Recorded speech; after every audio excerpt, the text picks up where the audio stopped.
ఆత్మహత్యల పరిస్థితి ఏంది, లోతుగా వాటి మీద అధ్యయనం చేస్తే అసలు వాస్తవాలు బయటకు వస్తే మీ పరిస్థితి ఏంటి, ఏ రకంగా ఉద్యమాన్ని దిగజారి వాడుకున్నారు. వాడుకోవడమే కాకుండా ఆ దళిత బిడ్డలు, గిరిజనుల బిడ్డలు, బీసీ బిడ్డలు ప్రాణార్పణం చేస్తే వచ్చిన తెలంగాణని 10 ఏళ్లుగా మీరు దోచుకున్న తీరు ప్రజలు మర్చిపోలే.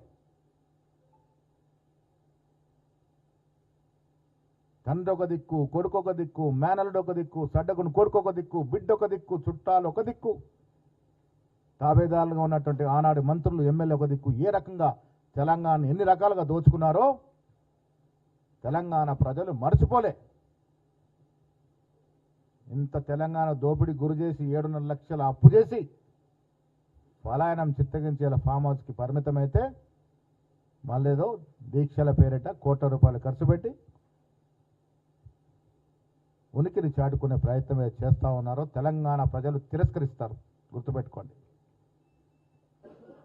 2003 అసెంబ్లీ ఎన్నికలు ఏ రకంగా తిరస్కరించినారో, పార్లమెంట్ ఎన్నికలు ఏ రకంగా 0 సీట్లు ఇచ్చినారో, మొన్న జూబ్లీ హిల్స్ ఎలక్షన్లో ఏ రకంగా బుద్ధి చెప్పినారో అదే గతి కంటిన్యూ అవుతుంది.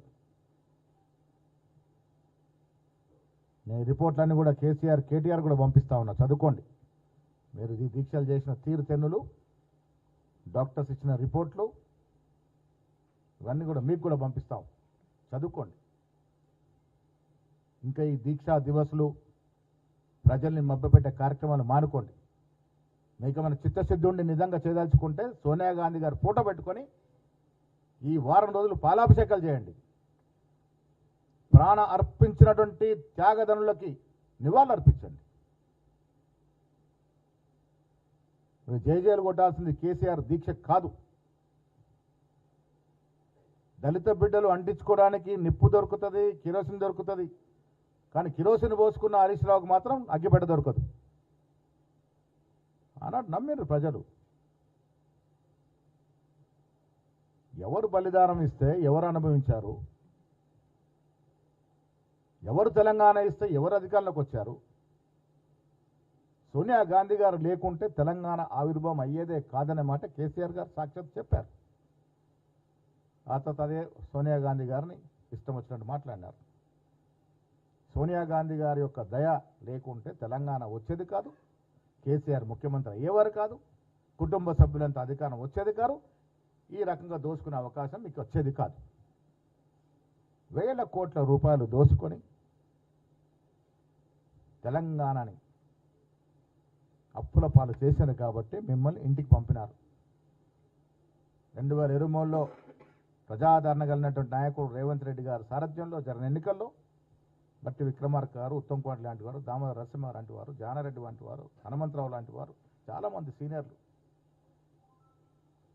ఆనాడు సోనియా గాంధీ, ఖర్గే, రాహుల్ గాంధీ గారు చెప్పిన మాటలు విశ్వసించి మాదికి అధికారం తీసుకొచ్చినారు. 2 ఏళ్లుగా ప్రజాపాలన సాగుతూ ఉంది. నేను తెలంగాణ ప్రజలకు మీ ద్వారా విజ్ఞప్తి చేస్తూ ఉన్నాను. పులి నోట్లో తలకాయ పెట్టింది, ఆ పులి నోట్లో తలకాయ పెడితే తెలంగాణ వచ్చింది, ఇలాంటి బూటకపు మాటలు నమ్మే స్థితిలో తెలంగాణ ప్రజలు లేరు. తెలంగాణ ప్రజలకు స్పష్టంగా తెలుసు, ఉద్యమం చేసింది విద్యార్థులు, యువకులు, నిరుద్యోగులు. వాళ్ళకి ఏం చేశారు మీరు 10 ఏళ్లుగా? అంతమంది నిరుద్యోగులు ప్రాణాలు అర్పించి తెలంగాణ తెస్తే ఏ నిరుద్యోగికి మీరు ఉద్యోగాలు ఇచ్చారు? మీ ఇంటి నుండి ఉద్యోగాలు పెట్టుకున్నారు. చనిపోయిన కుటుంబాలకు ఏమి ఇచ్చారు మీరు? వాళ్ళ శవాల మీద నడిచి మీరు అధికారంలోకి వస్తే వాళ్ళకేమి ఇచ్చారు? సోనియా గాంధీ గారు తెగించి అందరినీ కాదని తెలంగాణ ఇస్తే ఒక్కరోజున స్తుతించినారా? ఒక్కరోజున ధన్యవాదాలు తెలిపినారా? ఇప్పటికైనా బుద్ధి తెచ్చుకొని ఈ దీక్షా దివస్లు మాని సోనియా గాంధీ గారి యొక్క పూలపటానికి పాలాభిషేకాలు చేయండి. ప్రాణత్యాగం చేసినటువంటి కుటుంబాలని ఆదుకునే ప్రయత్నం చేయండి. వారికి నివాళులు అర్పించే ప్రయత్నం చేయండి. మీరు చేసిన దీక్షలు ఎలాంటివో, ఏ రకమైన దీక్షలో ప్రజలకు తెలుసు. సర్టిఫికెట్లు, ప్రూఫ్లతో సహా నేను మీకు పంపిస్తా ఉన్నాను, చదువుకోండి. ఇప్పటికైనా ఇవన్నీ మానుకొని ఆ దీక్షా దివస్ మీరు కోట్ల రూపాయలు పెట్టినా వచ్చేదేమి ఉండదు. ప్రజలు బాగా తెలివైన వారు, తెలంగాణ ప్రజలు విఘ్నులు. మిమ్మల్ని ఆదరించే పరిస్థితే ఉండదు ఈ రాష్ట్రంలో. ఒకరు త్యాగం చేస్తే ఒకరు అధికారం అనుభవించారు. అధికారంలోకి వచ్చి రాష్ట్రాన్ని అన్ని రకాలుగా దోచుకున్నారు. ఆ దోచుకున్న డబ్బుతో ఇలా రాజకీయాలు చేయాలనుకుంటా ఉన్నారు. మీ కుటుంబంలో తగాదాలు ఎందుకు వచ్చాయో రాష్ట్ర ప్రజలకు తెలియదా? దోచుకున్నది పంచుకోవడంలో వచ్చిన తేడాల వల్లనే కదా కుటుంబంలో తగాదాలు వచ్చాయి. ప్రజలకు స్పష్టంగా కనబడుతూ ఉన్నాయి.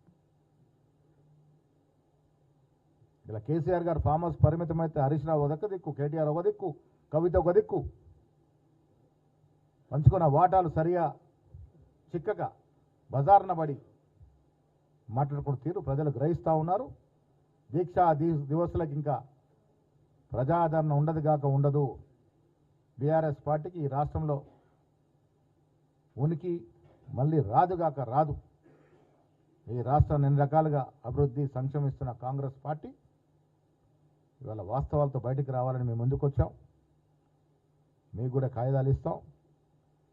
దీక్షల వల్ల, కేసీఆర్ దీక్ష వల్ల తెలంగాణ రాలే. ఎస్, కేసీఆర్ ఉద్యమంలో కేసీఆర్ పాత్ర ఉంది, అంటే అనుమానం లేదు. కానీ కేసీఆర్ వల్లే తెలంగాణ వచ్చిందని మీరు చెప్పుకునే ప్రయత్నం చేస్తూ ఉన్నారు. అది ప్రజలు సహించరు, ప్రజలు ఒప్పుకోరు. తెలంగాణ వచ్చింది ఆనాడు కాంగ్రెస్ పార్టీ యూపీఏ వల్లనే. రావటానికి, తెలంగాణ రావటానికి కారణం ఆనాడు బలిదానం చేసుకున్నటువంటి ఆ యువకులే. దీంట్లో ఇలా మీ పాత్రను చెప్పుకునే ప్రయత్నం చేస్తే తెలంగాణ ప్రజలు సహించరు. దీక్షా దివసులు మాని ప్రజలు మేరుకునే కార్యక్రమాలు చేస్తే మంచిదనే మాట ఇస్తున్నాను, మనం చేస్తాం. దీక్ష తర్వాత ఇప్పుడు ఆనాడు పరిస్థితిలో ఆ దీక్ష ఏ రకమైందో తెలుసు. కానీ ఆనాడు పరిస్థితిలో ఆనాడు మాట్లాడడం సరికాదని మాట్లాడలేదు. దీక్ష వల్ల కాదు తెలంగాణ వచ్చింది. ఏళ్ల తరబడి ప్రజల ఆకాంక్షను గుర్తించినటువంటి నాయకురాలు సోనియా గాంధీ గారు. 4 లక్షలు చనిపోయినా సరే తెలంగాణ అంటే జనం చనిపోయి తెలంగాణ తెచ్చుకోవాలనుకున్నారు మీరు.